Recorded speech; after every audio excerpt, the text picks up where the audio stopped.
Malam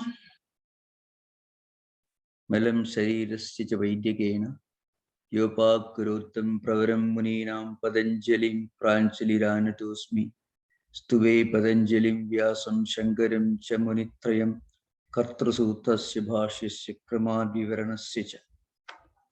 So, welcome and good evening, everyone. This is the first session in this new year. So, my new year greetings. Of course, so now, today, I'm planning to give a short review of the entire Yoga Sutra tradition in general. And before that, I'm going to speak just a few words. That's because I received a number of emails, and then a few days ago, I discussed with some senior teachers in our tradition. So there are a number of people who have many wrong notions about yoga.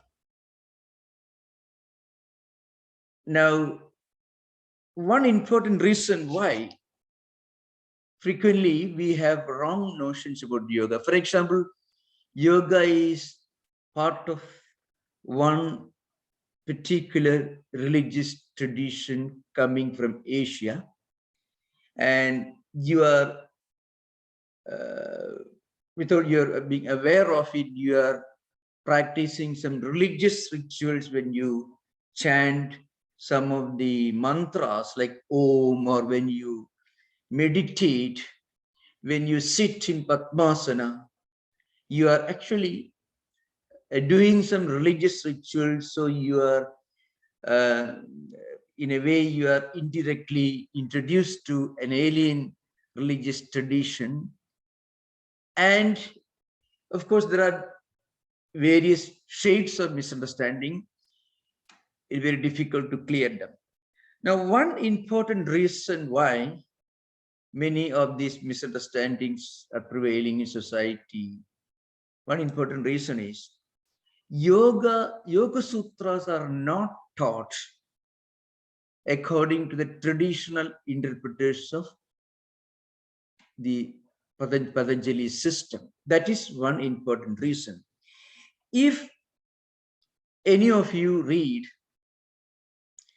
let us say, different commentaries, Vyasa's Bhashya, that's the first attempt to expound Yoga Sutras, 195 sutras, or Shankaracharya's Vivarana, which is based on Vyasa's commentary, or Tattwamayananda, written by Vajaspati, Rajamartanda, written by Bhojaraja, or Yoga Bhashya Vartikam is well known, written by Vijnana Bhikshu, Yoga Maniprabha, written by Ramananda Saraswati, or Yoga Sudhagaram, written by Sadasivendra Saraswati, Yoga Pradipika by Bhava Ganesha Dikshita, Yoga Sutra Vritti by Nagoji Bhatta, and Yoga Siddhanta Chandrika by Narayana Tirtha.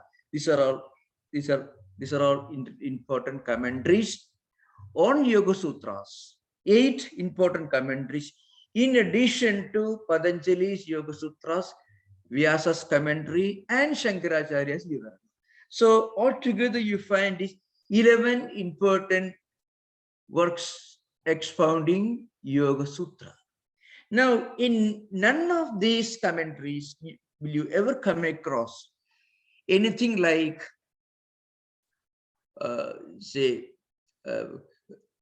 believing in a particular kind of religious tradition. You don't find anything sectarian or narrow-minded in any of these commentaries. Very rational, very scientific. Now, and another important reason why these misunderstandings are very common, people mix up yoga with tantra and then talk about yoga, tantra, chakras, kundalinis, all days in the same breath.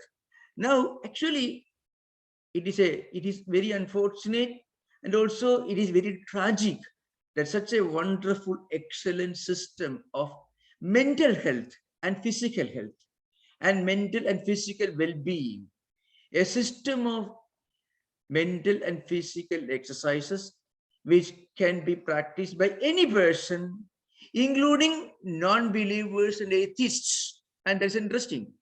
There are many people who don't believe in any religious tradition, but who live very pure, simple, unselfish lives. They also practice yoga systems without believing in any god. So the point is they mix up all this together. And sometimes we find people who claim, I studied Kashmir Tantrism, as they pronounce it, in about 3 months. Then I studied Ayurveda in about 3 months.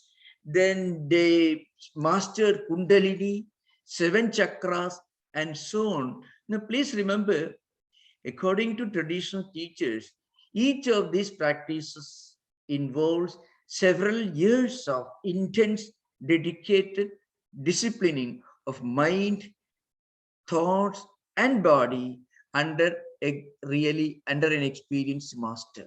Several years of practice.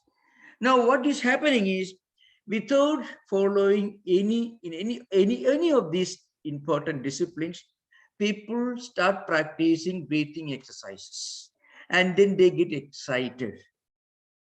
So, and I have mentioned innumerable classes in this series.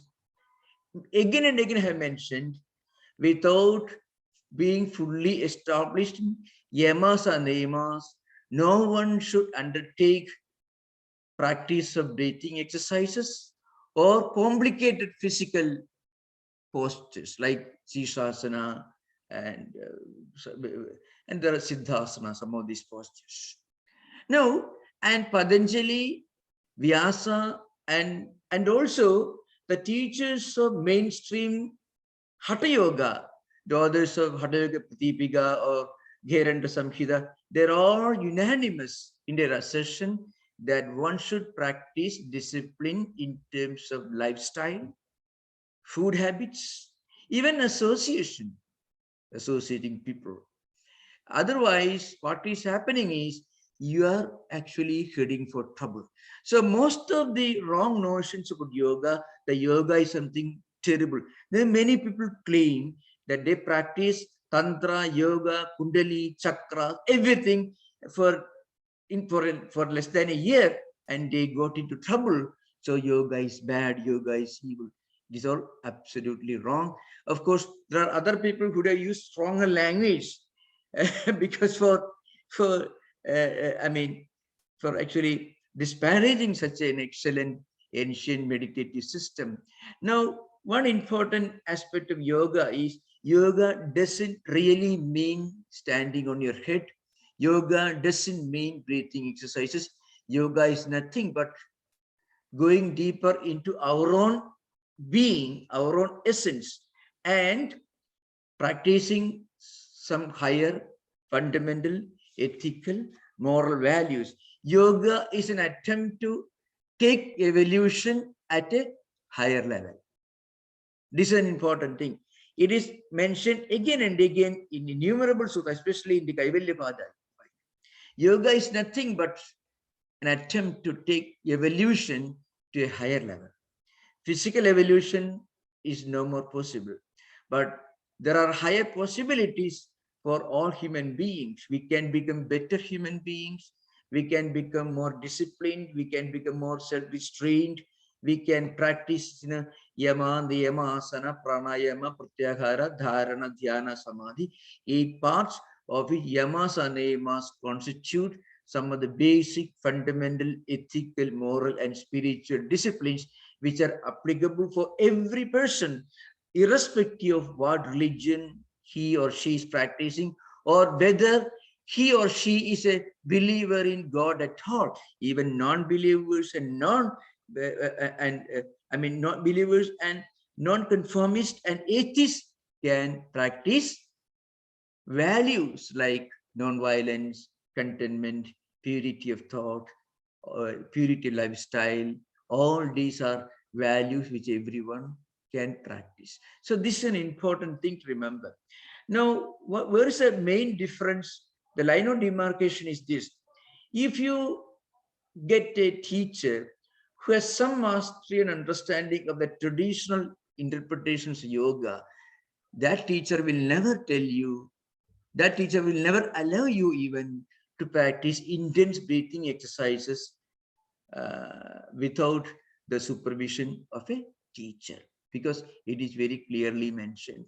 But people, they exercise a lot of liberty and freedom, and they practice some of these disciplines which are really not part of Patanjali yoga system. Breathing exercises that which called pranayama, which are very popular, Patanjali doesn't pay much attention at all. Patanjali is only talking about some minor forms of exhaling, inhaling, and of course detention. Patanjali is not talking about, he's not expounding an elaborate system of breathing exercises which are being taught by mainstream teachers of Hatha Yoga. So that's why frequently we put all the blame on Patanjali, saying that this man brought this terrible form of yoga, which is something very bad, very evil, and it is actually Hinduism coming incognito. It's not at all. Yoga is nothing but discovering the spiritual element that is present in all of us. Even if we are non-believers and atheists, we can connect with some of the sublime, beautiful, some of the charming elements of our own characteristics, our own nature. That's what yoga is all about. So I just wanted to make these observations at the beginning of this class. Now, I would like to give a brief survey of what we have been discussing so far, because we have now reached the 16th sutra of Kaivalyapada. That's what we have been discussing till the last session. 16th sutra is Nacha eka chitta tantram vastu tad apramanagam tada kim syad. Actually, I mentioned earlier that this is nothing but a reference to one particular school of Indian philosophy, which actually is not Vedanta philosophy. It is one of the four schools of later Buddhism, which started evolving 400 years after Buddha's passing away. It's called Vijnanavada or Yogacara system, kind of subjective idealism, which refuses to accept the reality of what we see with our own eyes at the empirical level. So they reject the reality of external objects. So that particular view of totally rejecting what we perceive in the name of momentariness, that view is not acceptable to Patanjali. It is not acceptable to yoga philosophers. So Patanjali is asserting that these external objects are actually real by themselves, by virtue of their own existence. That's where we have reached till the last session, that is 16th Sutra of Kaivalyapada, 4th chapter. So I would like to say a few words. Maybe I may spend the rest of my session right now giving a review of what we have been discussing till the last session. So please remember, Yoga Sutras are divided into 4 chapters. Altogether 195 sutras divided into 4 chapters. The printed book that you buy from bookstores will be divided into 4 chapters. Like first one is Samadhipada, second chapter is Vibhudipada. The second chapter is Sadhanapada, third chapter is Vibhudipada, fourth chapter is Kaivalyapada. So the printed book that you normally get will be like this: first Samadhipada, then Sadhanapada, then Vibhudipada, then Kaivalyapada. So Samadhi means concentration, Sadhana means practice, Vibhuti means results or consequences, the powers that you derive by the practice of yoga, and the fourth one is always liberation. These are 4 chapters. In our present session, we were slightly altering the order of the chapters, because we all start with some preliminary practices, that is sadhanapada. But at the same time, in Patanjali's system, many of the definitions appear in the samadhipada. So we first discussed about 14 sutras, the first 14 sutras of samadhipada. Then we actually began with sadhanapada. So that's why, the first sutra in sadhanapada itself is, it is stepping into yoga. So what is yoga here in this context? Yoga is nothing but stepping into another possibility of human evolution. It is not biological evolution, obviously. It is spiritual evolution. Evolution in terms of some of the values, some of the cultural aspects of our own growth and personality. So that's why, for example, Tapa, Swadhyaya, Ishvara Panidhananani Kriya Yoga. This is the kindergarten of yoga. It is a kindergarten for any person who is an aspirant for higher life, no matter what religious tradition you belong to, or whether you belong to any religion at all. Even if you are totally opposed to religious practices, you can be a great yogi. That is the universality of Patanjali's system. It is so broad, so universal, and based on some of the fundamental spiritual values that every person can practice. That is Tapa, Swadhyaya, Ishvara Panidhananani Kriya Yoga. Kriya Yoga is nothing but this: practicing some austerities like self-control, self-restraint, self-study. Here, self-study means reading some higher books, feeding our mind with some higher thoughts. And again, well, it is more easily recognizable or intelligible to traditional believers in religion. Self-surrender. Ishvara Pranidhana means self-surrender. They can be easily understood if you read the lives of great saints or great saintly persons in all traditions. And then, of course, some kind of physical activities with a sense of dedication and unselfishness, which generate spiritual energy within all of us. So it can be practiced by anyone. If a person, for example, if he's suffering from restlessness, or if he is suffering from any kind of discontent, no satisfaction, if he does something good, well, at the physical level, anyone can do. You can go to a public place and clean that spot. You can clean up the place. You can go to a Rotary Club. You can do some service without receiving a payment. It serves. If you are a teacher, you can give free tuition sessions to students who may not be able to afford to pay tuition fees.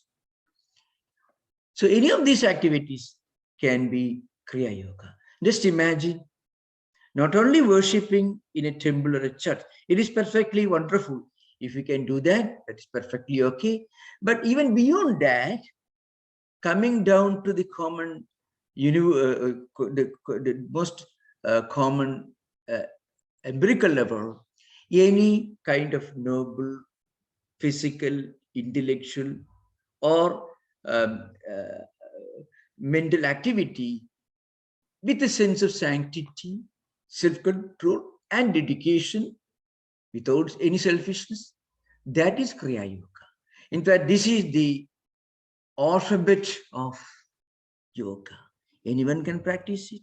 When you read these great Sanskrit sentences, you think, oh, it is some kind of exotic, old, archaic Hindu religious ritual. Not at all. That's because people want to make too much of these, because they want, without really understanding the meaning of many of the Sanskrit words, and without even hearing or without ever having heard of the great commentaries. I listed 11, no less than 11 important commentaries in yoga system. Many people, many modern exponents have not read even one of them, either in translation, of course, not at all, never in original. Still, they put up some kind of some symbols and metaphors, and they say this is something exotic, some kind of oriented religious something. That's the main. So actually, Patanjali is talking about what every human being can practice, Kriya Yoga. Just imagine. And then, of course, I'm just giving an example of the universality and simplicity and the rational nature of many of the yoga practices. Again, if you keep, for example, avidya, asmita, raga, dvesha, abhinivesha, pancha klesha. Kleshas are nothing but the causes of restlessness, disturbance in our mind, internal conflicts, which manifest in so many different ways. We feel always a kind of inner emptiness. People feel that, especially during Corona time, everyone can understand what it means to feel depressed.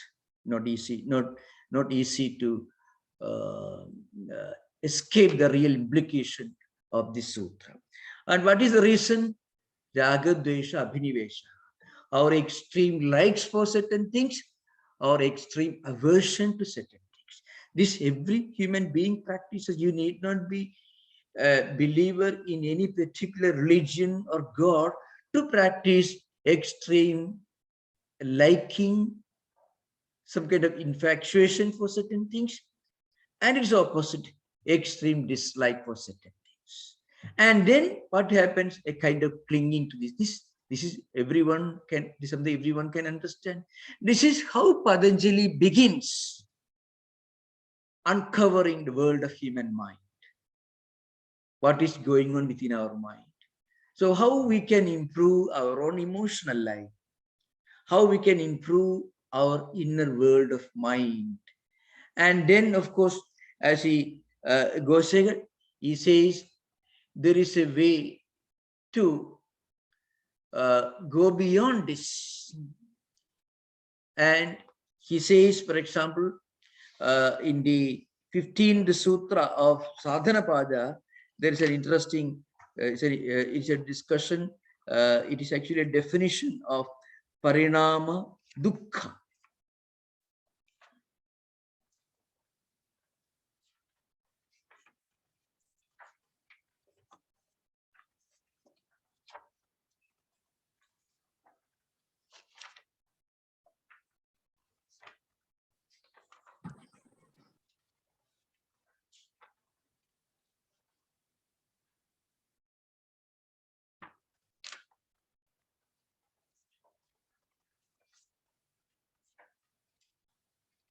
I want to just refer to some of the sutras to give an example of how we have progressed from Kriya Yoga to the present state. In the Parinama Dukkha, Patanjali will talk about giving a higher interpretation to our inner conflicts. For example, he says, Parinama, Tapa, Samskara, Dukkaihi, Guna Visheshacha, Dukkhameva Sarvam Vivekinaha. Now, if you really practice some higher values, what you are actually doing is you are learning to worry about something higher than worrying about your own problems. So you are actually giving a promotion to the problem of worry. That is Parinama Dukkha. And then he says this Parinama Dukkha is possible only for highly evolved persons. Parinama Dukkha nama patikula skhavastayamabi yoginameva krishna. This is Vyasa's commentary. He says only yogis can be affected by Parinama Dukkha. So what is Parinama Dukkha? We give the classical example of Buddha. Buddha had a problem. He had worry when he found a sick man, old man, and dead person, a dead body being taken to cremation ground. The reality of sickness, old age, and death suddenly opened a new mystery before him, and he was affected. So how to find a solution to this? Buddha was not actually worrying about himself or his family or his own problems. He was worrying about the problem of humanity, the problem of all of us. Because this, of course, this worry is possible only for a highly evolved person. That's why, that's why Vyasa in his commentary, see, Parinama Dukkha Nama Yoginam Eva Krishnadi. That kind of dukkha is possible. Dukkha here doesn't mean worrying, crying, or always unhappy. No, there is no unhappiness in dukkha. Rather, there is an aspiration for something sublime and higher. That's the real meaning of dukkha. When you realize the momentariness or the limitation of all these empirical worldly things, then you become convinced of the transient nature of all that we experience in our everyday life. And then you start thinking, you start inquiring, you start searching for something eternal, something transcendental. That's because you're convinced of the non-eternal nature, the momentariness, the transient nature of all these worldly things. Money, person who piles up huge amount of money, suddenly he listens to something on Buddha and he realizes, oh, this money I'm not going to take with me when I'm going to die. When I get 100 years old, I have to die. I'm not going to take this money with me. Suddenly he becomes, oh, yes, there is such a possibility. I can't escape it. So you suddenly realize the limitation of all that you are striving to achieve, everything in this world.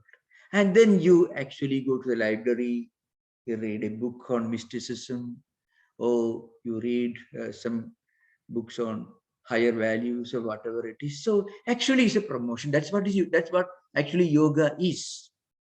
That's Atha Yoga Anushasanam. In fact, that is the first sutra. Atha Yoga Anushasana. Atha means now onwards, henceforth. Now, there's no other way because all the other doors are closed. You went on knocking at various doors in search of something which would give you contentment and happiness and joy.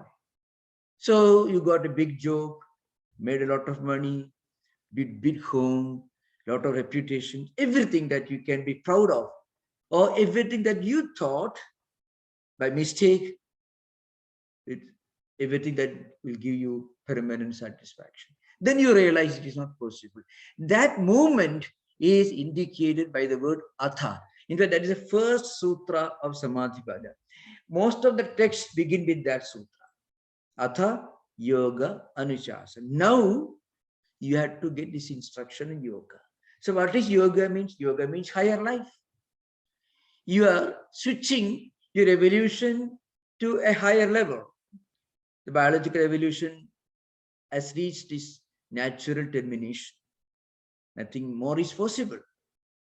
So now, of course, we have developed many other faculties, intellectual evolution, evolution of IQ, all that. But still, that doesn't give us permanent satisfaction. So there is a problem here. It's not so obvious. There's a problem. That's why the richest man is certainly not the happiest man. The highest paid man is not the happiest, necessarily. So what happens? You look for something higher. That moment of looking for something higher, something transcendental, it is called Atha Yoga Anushasana. So even transcendentalism actually is nothing but a search for something transcendental. It's like yoga only. People think that what Patanjali said is the Sanskrit statement standing on your head, that is yoga. Actually, maybe Emerson was a real yogi, not somebody who stands on your head or your head, not on his head, of course. Emerson was a real yogi because you are looking for something higher and transcendental. This man, Henry Thoreau, who walked from place to place, identifying himself with nature, not happy when the railroad was intruding into the forest because that will destroy the forest and trees, so he was not very happy about it. He was a real yogi. See, yogi is not somebody who stands on his head. Yogi is somebody who really wants to stand on his feet in the spiritual sense of that term. Standing on means spiritual self-reliance.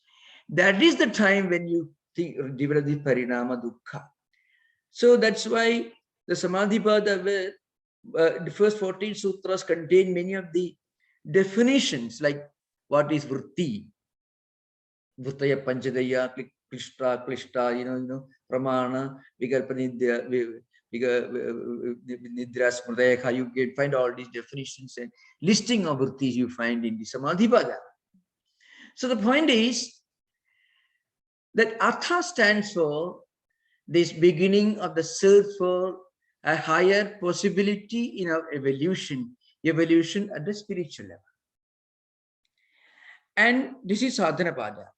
And as you go in search of this higher possibility, you may come across many problems which are called antarayas, obstacles, mental obstacles, physical obstacles. So vyadhis, dhyana, etc., alasya, so on, laziness, a feeling of discontentment, not attaining what you goal, and delusions, all wrong feelings will come. And Patanjali insists in those in this context, she insists that we should first of all begin our practice with some disciplines like yama, niyama, ahimsa, satya, steya, brahmacharya, parigraha, all these are listed here. And then we discuss samadhipada. We call the samprajnata and asamprajnata samadhis. So sometimes people think that they can do, but if they work hard, they can reach samadhi. Now, samadhi, in a way, it is something that comes to us when we make progress in spiritual life. We don't attain samadhi. Samadhi comes to us. Actually, it's like climbing Mount Everest. If you climb enough, then actually the top of the mountain is coming to you when you approach it. So when you get rid of all the vrittis, that is yoga, chitta, vritti, nirodhaka. In the Samadhipada, you find yoga is defined. Getting rid of all vrittis, which I mean transcending the pull of vrittis, vasanas and samskaras. Going beyond this cycle of karma, vritti, samskara, sankalpa, vasana, karma, vritti, samskara, like that. This cycle continues. Whatever we do, it creates an impression, becomes a vritti, becomes a samskara, a natural tendency. We cannot escape from it unless we practice Kriya Yoga. When our mind is full of full of negative vrittis, negative samskaras, we can't meditate, we can't practice ahimsa, we can't practice truthfulness or non-violence, because the natural samskaras which are related to violent tendencies will prevent our effort, will stand in the way of our effort to develop positive samskaras like non-violence. So deliberately we must practice some disciplines called Kriya Yoga. Slowly our mind also accumulates more and more positive samskaras. So negative samskaras get weakened, and then slowly we transcend all this at two different levels. That is samprajnata samadhi and asamprajnata samadhi, which is actually called yoga. That is transcending, going beyond cessation of all vrittis. And that is the ultimate goal. When you reach that goal, you attain liberation, which is discussed in the 4th chapter, Kaivalyapada. And for this, there is a main royal highway that is expounded in the yoga system. It is called Ashtanga Yoga. Ahimsa, Satya, Asteya, Brahmacharya, Parigraha. First one, universal disciplines like non-violence, non-stealing, non-possessiveness, purity of life, and then contentment, austerity, feeding our mind with good spiritual food, a sense of resignation to higher power, and so on. When we do this, our mind becomes ready for practicing meditation. Stage 1 is called dharana. Stage 2 is called dhyana, and the last stage, the eighth stage is called samadhi. So what we are doing is we are actually opening a new possibility for higher evolution, an evolution that goes beyond the level of physical or biological evolution. And then in the 16th sutra, as I mentioned earlier, I already discussed this earlier, Patanjali mentions one important thing, that we do not accept the Yogacara view that external objects are unreal. So I already discussed this for some time. I will take it again. So the sutra is nacha eka chitta tandram vastu tad apramanagam tada kim siyar. So this sutra is, sometimes you don't find this sutra in certain versions. For example, Bhoja wrote the Rajamartanda, say commentary of Tiga on Patanjali Sutra. You don't find this. Sometimes some scholars will argue that this was taken from the Bhashya of Vyasa, and then later by later scholars detached from Vyasa's commentary and was treated as a separate sutra. This is, of course, one view. So what this essentially means is this. I mean, the first thing is, so this aphorism tells you that the objective world is not unreal as asserted by the Yogacara or Vijnanavada Buddhist. I already gave a detailed exposition of these four schools of yoga. You have a Buddhist philosophy. That is, two schools of idealism and two schools of realism. I have plans to begin after this Yoga Sutra. I have plans to begin a detailed exposition of different systems of Indian philosophy, including, of course, because different schools of Buddhism are treated as parts of Indian philosophical tradition. But anyway, now just a kind of recapitulation. Buddha did not actually teach any metaphysical system. What Buddha did was he preached in the language of the common man in the street in the 6th century BC in India, mostly northern hemisphere of northern part of India. So, and that was the time when the common people spoke in Prakrit, and they used Pali as their literary form, and the scholars, they debated in Sanskrit.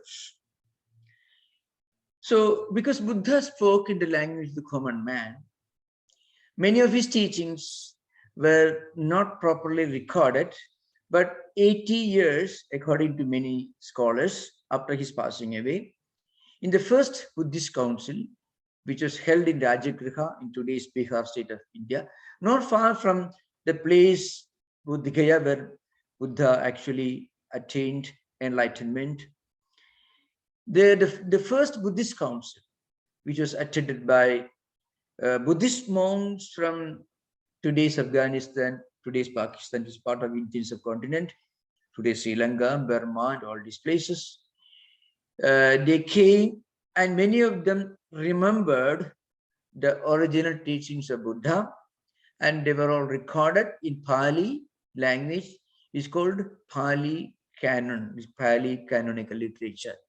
And it is known as Tripitakas, means 3 baskets, 3 collections of Buddha's teachings, which together contain the important disciplines of Buddhist monastic order. And of course, many of the fundamental teachings like momentariness, pratitya samutpada, which are part of mainstream Buddhism,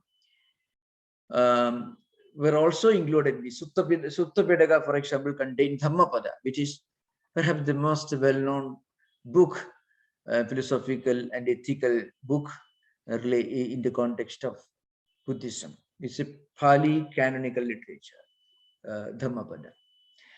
This happened 80 years after Buddha passing away. So, according to many scholars, Buddha passed away in 460 BC or 480 BC. That's the one of the calculations.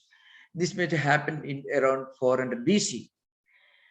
Now, 300 years later, maybe from 1st century onwards, 4 distinct schools of Buddhism began to evolve. And most of them wrote their fundamental text in Sanskrit and not in Pali. That's because a large number of the Hindu elites, Sanskrit educated Vedic scholars, they flocked into Buddhism. They became great Buddhist scholars and Buddhist monks. And as a result of the influence of these Sanskrit Pandits who became Buddhists, 4 distinct schools of Buddhism emerged. 2 schools belonging to Hinayana system, which is prevalent in countries like Thailand, Burma, Ceylon, that is Sri Lanka, and many of these countries. Hinayana Buddhism, they mostly depend upon the Pali canon. And then the Mahayana system, which is more broad-based, which is more or less prevalent in China, Japan, and all these countries. So, and in the Mahayana system, there were 2 schools of idealism. One is Yogacara. It has got another name called Vijnanavada. They were called Yogacara philosophers because they were supposed to be great practitioners of yoga. Yoga is a meditation and all these postures. That means, what does it mean? The Yogacara system was practiced with Buddhists who did not believe in a creator God, really speaking.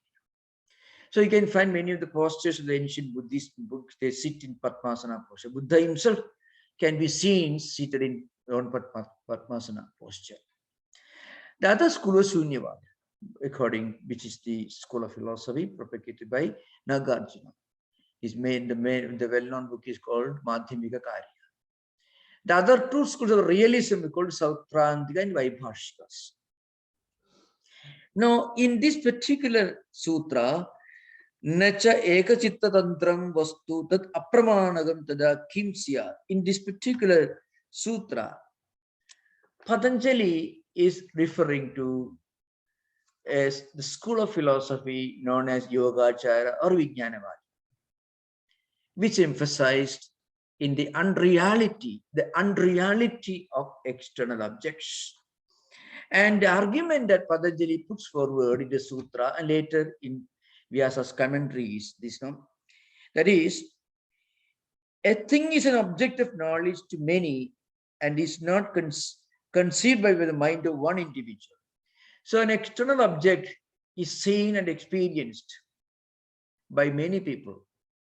So that itself shows that it is not the product of human mind. The Yogacara Buddhist Vijnanavadins, they believed that a thing exists only so long as the awareness of its existence exists in your mind. When you are not at all aware of it, it is as good as non-existent. But the argument that Patanjali puts forward is this one. That is, an object is common to all people. Whether you are seeing that object or not, it is common to all people. In the previous Bhashya, Vyasa says, Bhagujitta valimbhani budamekam vastu sadharanam tad khalu na ekachitta parikalpidam nyayena napi aneka chitta parikalpidam kindu supradisthidam. That means, it is supradistham means an object exists by virtue of its own existence. Napi aneka chitta parikalpidam or eka chitta parikalpidam. Whether it is experienced or seen by one person or by one mind or many minds, an external object exists irrespective of whether you are aware of its existence or not. So you can find Patanjali takes a much more realistic approach to this subject. He was a realist. He did not dismiss the existence of external objects altogether. The difference between Patanjali and Advaita philosophy is this. Advaitins also accept the reality of what you see in front of you. But they will tell you it is there. It is not an ontological non-existence. It is there, but it is only relative.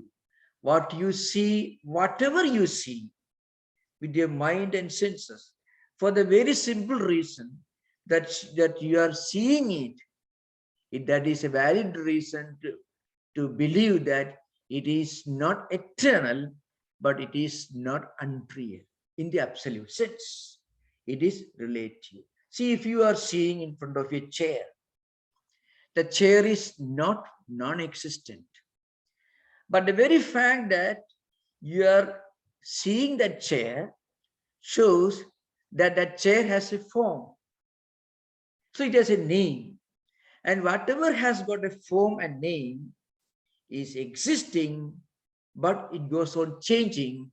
So whatever is subject to changes cannot be absolutely real, can only be relatively real. It is called Vyavaharika Satta. This is a main difference. Though, so I'm sure that is a bit, we are actually compared to this, the ordinary sutras are very simple, but here to give the full picture of Patanjali's reference to Vijnanavadins, I have to unravel the whole metaphysical background. So I will stop now. We will continue again in the next session. We'll continue from 16th Sutra of Kaivalyapada, which again there'll be more discussions on other systems of Indian philosophy. A lot of comparative studies will be there. I shall try to make it as simple and as brief as humanly possible. So now we can open questions. You are most welcome to ask questions. Okay. Yeah.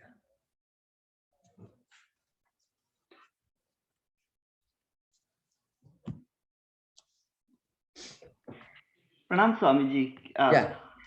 Thank you for the overview. One question I have related to the overview is in the first chapter, in the 30th Sutra, I think the antarayas are discussed. And then in the second chapter, kleshas are discussed. The difference between the two is not very clear to me. Okay. Actually, the reason for antarayas is kleshas. If you don't have raga, dvesha, and abhinivesha, you cannot have Bhranti Darshana, Alasya, or this kind of 9 antarayas which are mentioned in the Sutra. So you cannot have any of these antarayas unless you have avidya. And because you have avidya, you have got, the asmida, raga, dvesha, abhinivesha. So the foundation for antarayas is panchakleshas. Without that, in fact, these raga, dvesha, and abhinivesha, they take various forms, and those external forms or the manifestations of these raga, dvesha, and abhinivesha are called antarayas. This idea. Thank you, Swami. Yeah.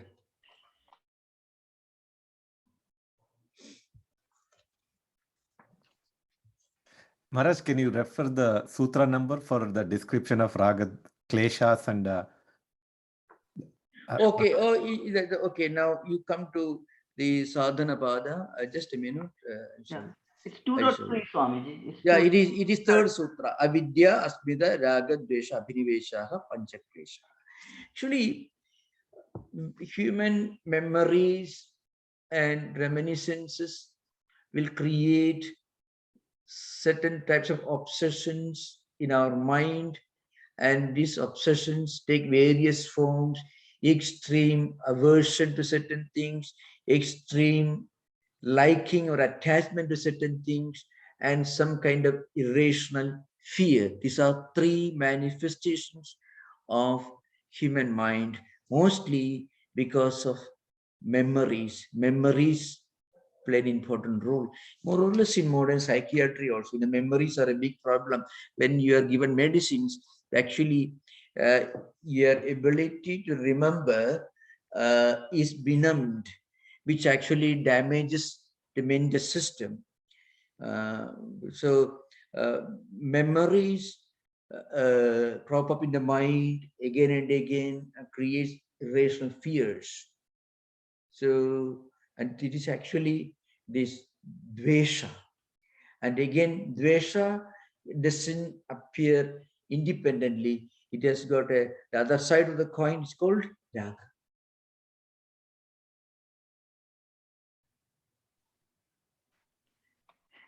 Swamiji, may I ask a follow-up question on a different topic? Yeah. So you mentioned about the unreality of the world, and one of the arguments that is posed is somebody else is experiencing the world and I am experiencing, therefore it may not be totally real or unreal, but therefore it exists. How do Vedantins answer the following argument? In Susupti state, we do not experience the world. How do they address the reality or unreality based on that experience in Susupti? You know, in Sushupti, we do perceive, but we don't, our ability to experience the perception at the time of Sushupti doesn't exist. That's why after Sushupti, when you come back, you don't forget the fact that you had a good Sushupti. That's a classic aham sukham asapsa means when actually, in fact, the natural human aspiration for deep sleep itself shows that you are experiencing something sublime in deep sleep, actually. Nobody wants nightmares. Nightmares we experience, but Sushupti we experience. Our ability to perceive duality is suspended, mind is shut down at that time. But remember, mind is shut down, you are not shut down. The awareness, the consciousness, the Atman within you, it can never shut down. But your ability to perceive it at the time of perceiving it, your ability to be aware of it at the time of your experiencing it, that faculty is suspended. And that faculty reawakens when you come out of Sushupti of deep sleep. So that's why you remember that you had a wonderful experience. You feel rested. For a human being, real rest happens only when you suspend your ability to pursue something or somebody else. So long as you are perceiving something or somebody else other than yourself, you cannot have complete rest. In Sushupti, that's why Sushupti is next door neighbor to Samadhi. Not the same person, because there are some similarities. The similarity is the duality is suspended. Your ability to perceive and experience duality is suspended in Sushupti or deep sleep. In Samadhi, it is transcendence. Transcendence is a conscious process. But shutting down is an unconscious process. That's why anesthesia doesn't give you the sense of restfulness which Sushupti gives you. You know, it's an important thing.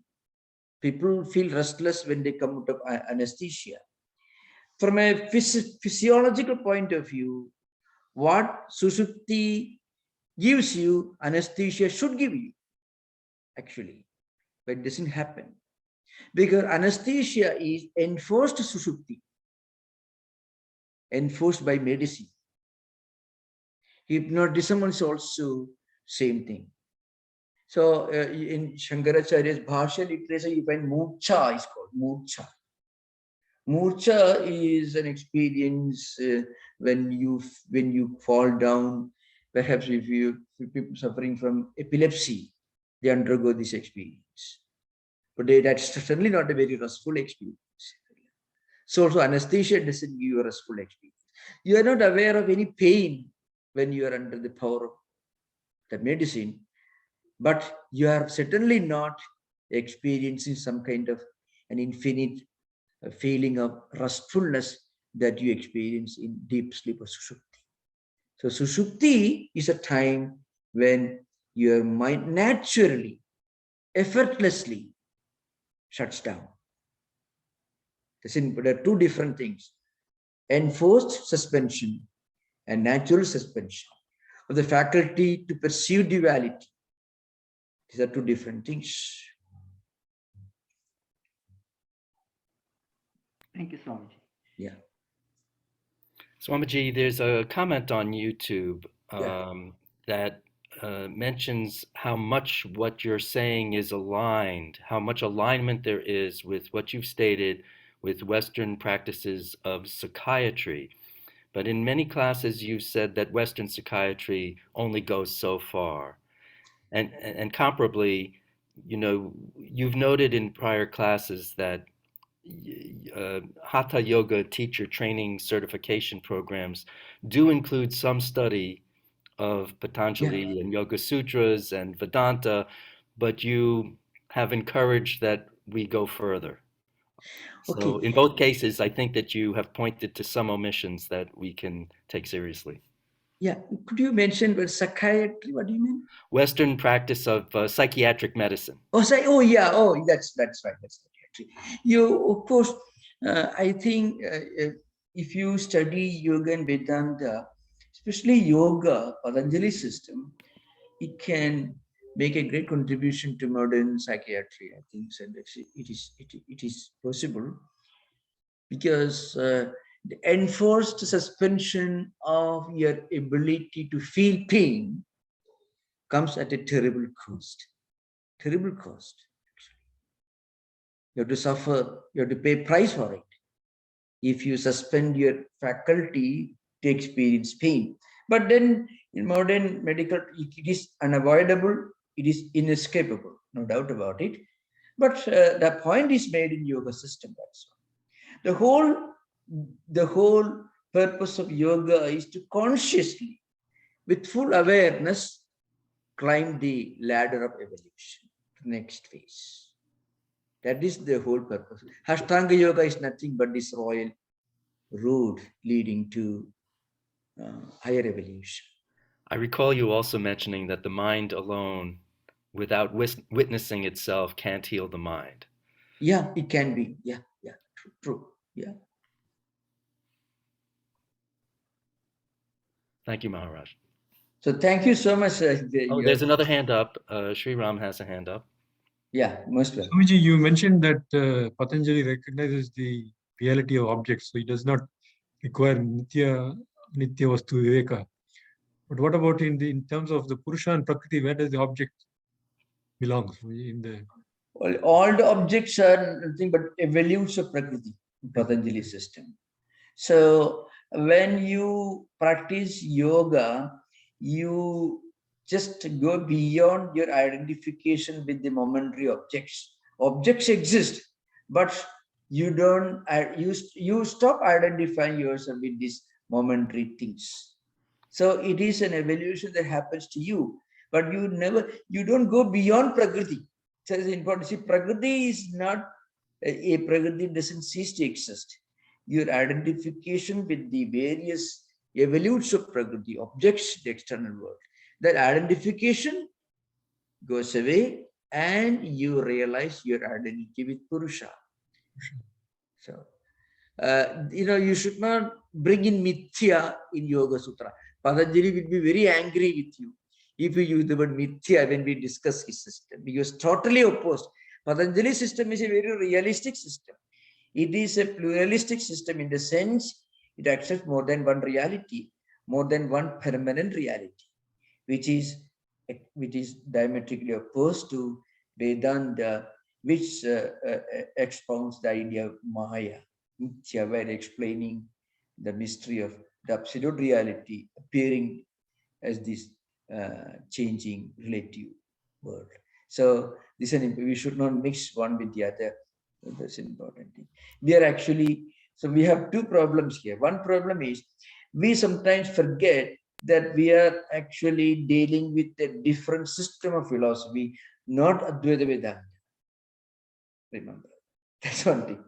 Secondly, how to relate this with our main spiritual goal, which is again linked to Vedanta. So there Shankaracharya will come to your rescue. He will come to your rescue. He says, when you understand, when you practice Ashtanga Yoga, when you transcend when you go beyond your identity with the Prakriti and its evolutes, then you are ready to take the next step.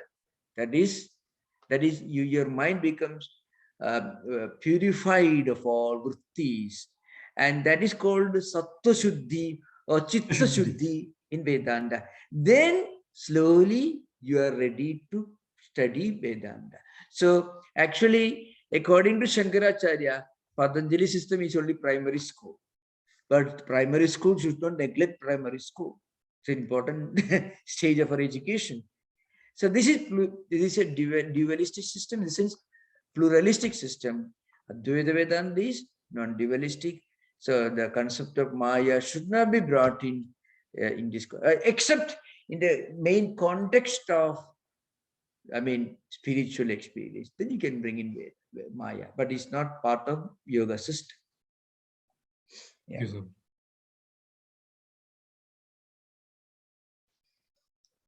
So I just wanted to give a review or kind of recapitulation of what we have been discussing, because we didn't have any class for the last 1 month, longer. So I thought it's a good idea to give a review of what we have been discussing till now.